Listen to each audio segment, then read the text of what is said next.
All right, ladies and gentlemen, let's just analyze the gold charts very quickly. What happened last week was the following. This is the daily chart. We can see how this area of interest, 4,370, was retested perfectly to the pip. Okay, so if you just mark the lows and the highs on this chart, we're going to see the following. So this is basically a low. Why? Because the two candles before this particular candle, their wicks are above this wick. So this makes this candle, this wick over here, a low. Okay. Where's the next high? That is the next high. Because why? Because this wick is above both of the wicks before and after this particular candle. Okay. This is our next low. This is our next high. This is our next low. This is the next high, the next low, the next high, and so on and so forth. Okay, so we can basically just mark all of these highs and lows on this chart. Okay, and we can see that this daily candle from Thursday, okay, did not close under the candle body of this candle over here. Meaning, what does that mean? It means that we didn't have a break of structure, we didn't have a change of character, we did have a retest of the zone, and price was basically rejected from that area. Okay, so we did not have a change or a shift in market structure. Okay, what happened then was we basically just retested this area over here. We left a huge wick, which is always a sign of rejection. And then we closed under this the candle body over here. Okay, so we also have a fair value gap here. We actually wicked into the fair value gap, and then without actually closing above these candles over here, we had a rejection as well. So it seems like it's not very clear if gold wants to go high or lower, because both of these structure points before that, this structure point over here and then this one over here, were not so both structure points over here, this candle over here, this low, and then this high, both were not broken. And we did have a break of this candle, so we did create a new low, but we struggled to create a new high, which is why what could happen is we could go even lower and take out these wicks over here and then get a rejection from there, and then probably just go long from there. That would be a possibility. Okay, good. Let's actually see how the 4-hour time frame looks like. Okay, so I'm just gonna get rid of all of these daily highs and lows. Okay, and what I'm gonna do is I'm just gonna use this tool over here, so this friend over here, and then I'm just gonna mark all of the highs and lows on this chart. Okay, so this is basically high, all right, low, lower high, lower low, higher high, and then we have a retest here, and then we have a retest of this area. Okay, so if you just pay attention, if you just take this drawing that we just put there, okay, if we just take that, I'm going to pull this to this side, we can actually see that this is a very strong area, correct? Which is basically just this one. Okay, so the 4,650 is a very strong zone, and then we have this one over here as well. Okay, this is basically 4,550. So 4,650, 4,550, and then 4,375. These are very strong levels that we should pay attention to. Okay, so what I could imagine is just the following. We could look for candle patterns within those areas. So let's say that we actually break this structure point over here.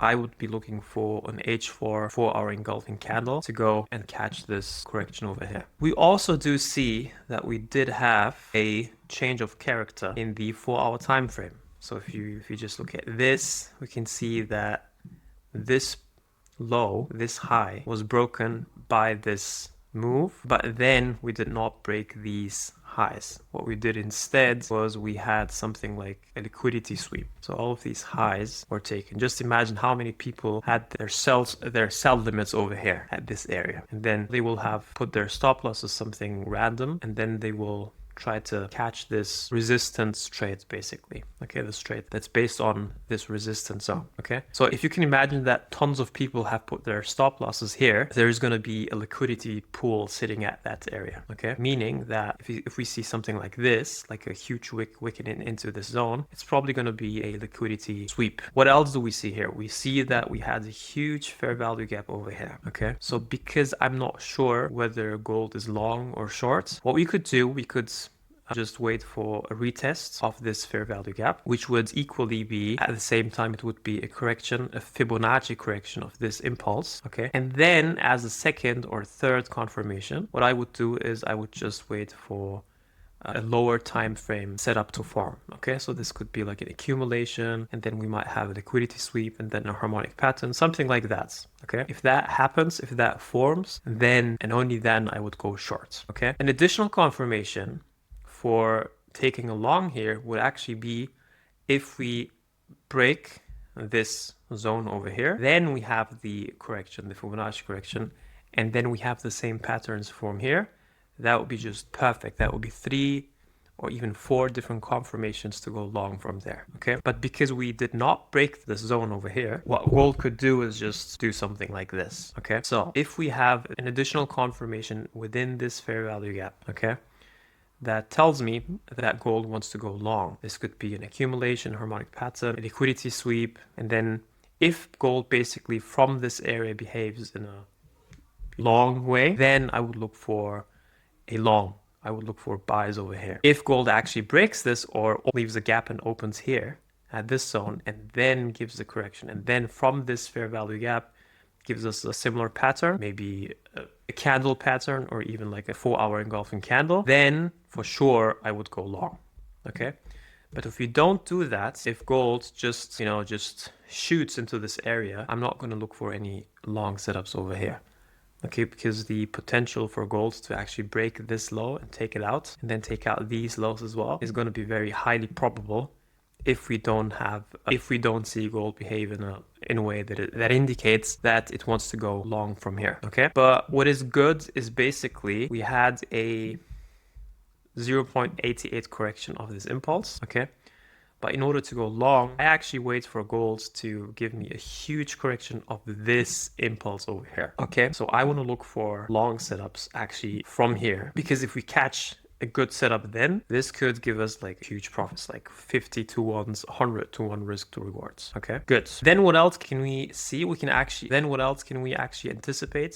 What I want to see is basically the following. I can imagine that gold gives us the push to this next zone over here. At the same time, it would just fill this hole, this fair value gap. Basically, it's gonna fill it, and then from here, if it gives me a bearish engulfing candle, okay, which would look like this, would be a perfect setup based on our reversal sniper strategy to go short from there. This would be a perfect setup. And then if we just catch this move in the lower time frame, okay, we're gonna have a sniper entry, and then we can catch this whole correction over here without having to actually let it move, without actually having to hold the trade. Okay, we can just catch a beautiful 10 to 1, 20 to 1, and then yeah, that would be wonderful. Good. So an engulfing candle at the end of this trend move would be something that I would be interested in. Okay, what did Ethereum do? So we had this stop loss over here last week. I think it was something like this. This was a stop loss. And then what I'm anticipating is, let's just go back to the daily charts. Okay, we can see that we have created a short, that we have created a low over here. Okay, so this is a daily low. It did give us a beautiful correction of this impulse. So this is a 2-step or even a 3-step correction to this level. And then what I'm basically looking for is just a lower time frame story, a lower time frame setup. This actually looks pretty nice. Wow, this actually looks really good. This actually looks perfect. Oh my god. Yes. So this is our order block, and then this is going to be perfect setup. This is a perfect setup, guys. Wow, it's perfect. So liquidity sweep, order block, impulse, a 2-step correction back into the Fibonacci and the 0.5 level of this order block, and then from there long. And what we can also do, we can target basically, so I'm just going to pull this like this. We can go to the higher time frame and just target these levels over here, and this is going to be perfect. Yeah, don't over leverage though, but I see Ethereum long. Okay, perfect. Let's go to the US30 charts. So US30 did not give us what we wanted it to do, what we wanted it to give us. What about Bitcoin? Nope. Yeah, that's basically it. I think that these are the most important setups so far. I don't like GBP. I don't like GJ, EURUSD. I don't like it either. It just looks too messy. Oh, this is the daily chart. Okay, let's just see. Nope. EURUSD. Interesting. So it seems like I just missed this setup over here. Do you see that? I just missed it. It's a beautiful 10 to 1. Oh my god, this is so unfortunate. This is so unfortunate. This is why you guys need to pay attention to the setups that we're posting inside the group, guys. So I've basically posted this last week, and then you can see how this gave us a perfect, this is ridiculous. The fact that we couldn't capitalize on this, we took this stop loss, and then I was looking for a new setup to form, and then just look at that. Why do you guys not pay attention? Why? We are giving it away for free. And you don't do the necessary work. I'm so angry at you guys sometimes. Look at this. Do you see this? Damn. Okay. This is frustrating. This is frustrating. So we had a losing week last week, and this would have given us a 10-1. And this setup is one that we posted inside the group, but I just missed it because I wasn't paying attention to it. Anyways, okay, I'm angry. Bye-bye.